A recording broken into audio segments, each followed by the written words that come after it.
Welcome back to the channel. In today's video, I'll show you how you can disable WhatsApp calling on your phone. So let's get started. First, open your phone settings. Now scroll down and find the Apps section, and then tap on it.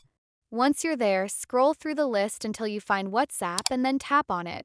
Here you'll see a list of permissions that WhatsApp can access, like camera, contacts, files, and microphone. Now look for the microphone permission.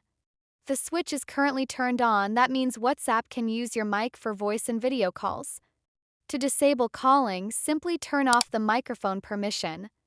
Once you do that, WhatsApp won't be able to access your microphone anymore. This means even if someone tries to call you on WhatsApp, you won't be able to speak or hear, making the call feature useless. And that's it. If you found this video helpful, don't forget to like this video, subscribe to the channel, and turn on the notification bell so you never miss any future tutorials.